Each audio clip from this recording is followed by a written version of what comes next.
Do, do, do. And we are live. If people watching, let me know in the comments if you can hear and see me. That would be awesome. It should be fine. It's always fine these days. I hope you guys are well. In this video, I will show you how you can finish your tracks or songs by keeping it simple. And this is a mistake, or not a mistake, sorry, it's a struggle. I see many artists out there, musicians, if you're a band, whatever. I see this problem a lot where maybe you write a killer chorus or a killer riff, or you have an awesome verse and an awesome chorus, awesome intro, but you don't have the complete song, so to speak. And I see this coming up a lot on forums and stuff, so I thought I can give you guys a simple solution that I myself use to, fix this issue. And if you have any questions throughout the stream, just leave a comment. I should be able to see them this time because I have two screens rather than one, so I upgraded my setup a bit. So I will show you some tips how you can finish your tracks and by keeping it simple. But before we get into the video, I want to tell you about a free guide you can download right away. And I made this guide for home studio owners who want to increase their client base. So if you want to get more clients, I show you how to contact bands online. I show you my tested email script of how I contact bands online.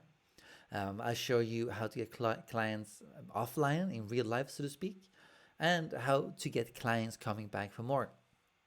So this is a free guide. You can download it by just clicking the link below, and I send it to you right away.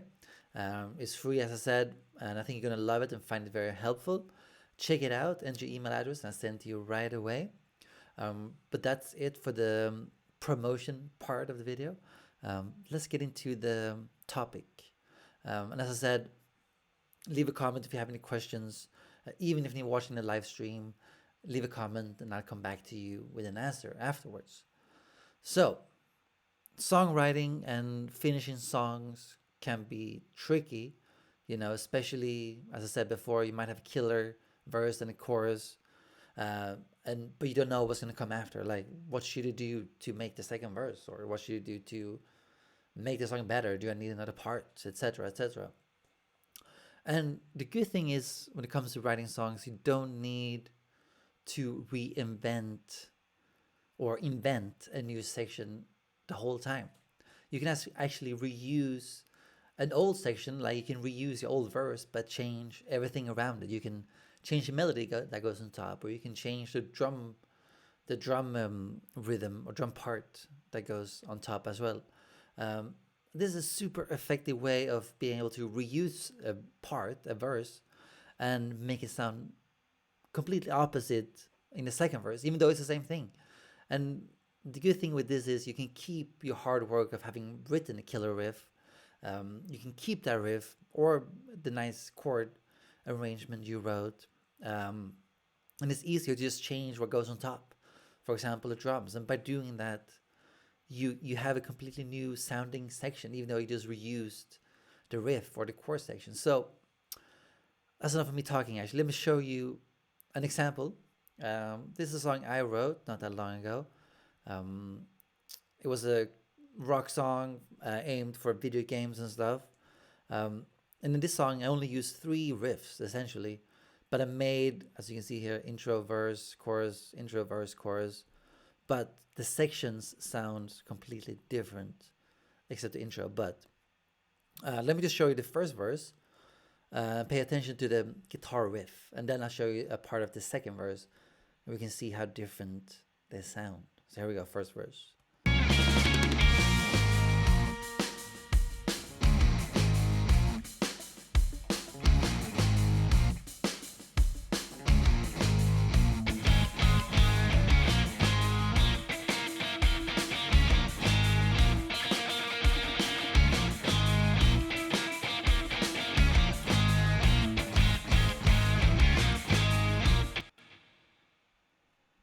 So that's the first verse. Let's go to the second verse, and let's see how that feels.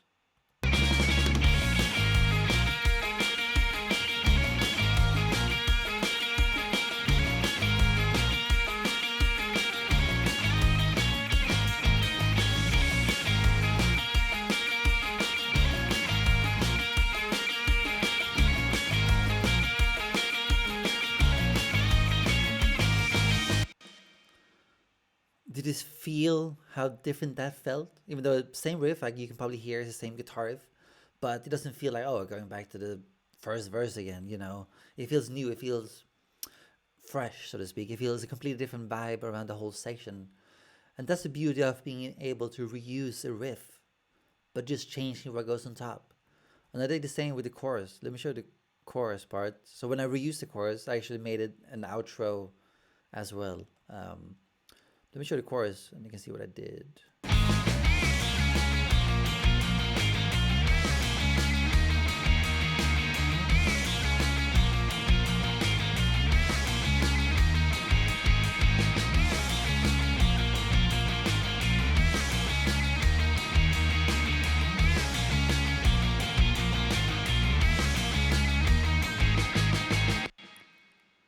So that's the first chorus.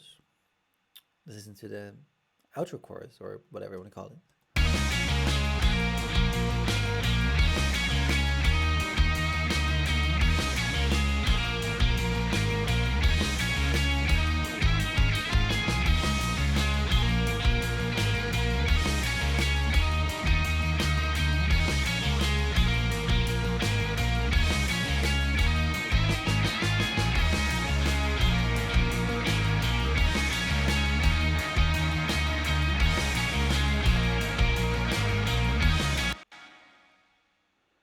Maybe you can tell I'm a fan of John Frusciante.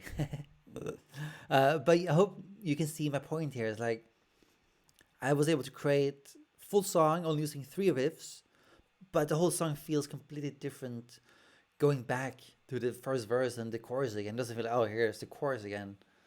Boring, I know what's going to happen. It feels fresh throughout the song. And this is what I want to tell you. It's like when you do feel stuck in your song, go back and use the riff again, or just put another melody or another drum rhythm on top. And you can get pretty far doing that. And I want to show you this. The band that inspired me the most when it comes to arrangements is Metallica. Let me show you. Where's my window?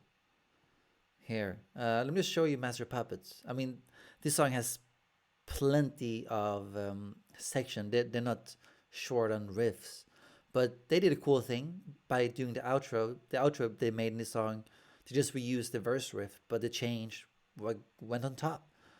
And I don't think they're gonna ban me for this video. I'm not famous enough. So let me show you the verse, and then I'll show you the outro of this song.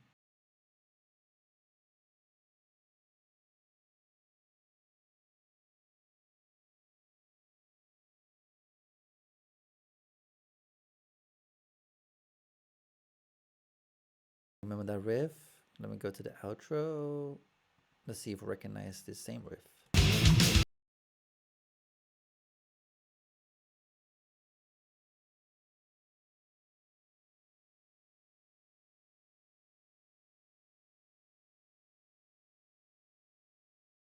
It's the same verse riff, but they changed the drums. There's some reverse guitars on top and made it feel a bit psychedelic, This is a perfect example of how you can reuse a riff, and especially if you're stuck, you don't know what's going to come next.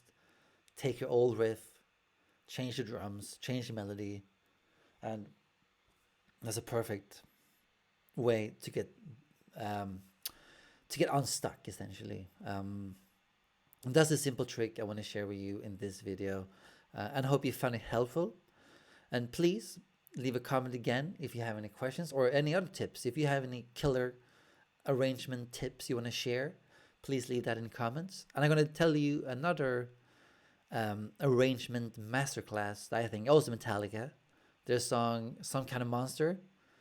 The intro is like almost 2 minutes, which is super long for an intro, but they're using like 1 or 2 riffs, but they keep changing the stuff. They keep changing the drums, and they change it back to the intro, the intro drums, for example. Check out that song, is perfect. The whole album is actually really good in how to arrange songs. Saint Anger, check it out. I hope that's going to give you some tips on how to get unstuck if you feel stuck in your songwriting. So before you leave as well, don't forget to check out the free guide. Link is below. It's called 3 Tested Ways to Increase Your Client Base. And this guide, I made this guide for home studio owners who want to increase their client base. So in this guide, you can learn my tested email script on how to contact bands online. I do this every week. This is how I get pay clients, bands from all over the world working with me. You can do the same. I'll also show you how you can find clients in real life, so to speak, and get clients coming back for more. Check it out. It's free. Link is below. That's it for this video. I hope you enjoyed it, and I see you. Actually, for those people watching live, check out tomorrow's interview with Mrs. Smith, the guitarist, shredded guitarist, whatever it's called. She recently battled Kirk Hammett from Metallica, so that's out tomorrow. Check it out. And thanks for watching. See you soon.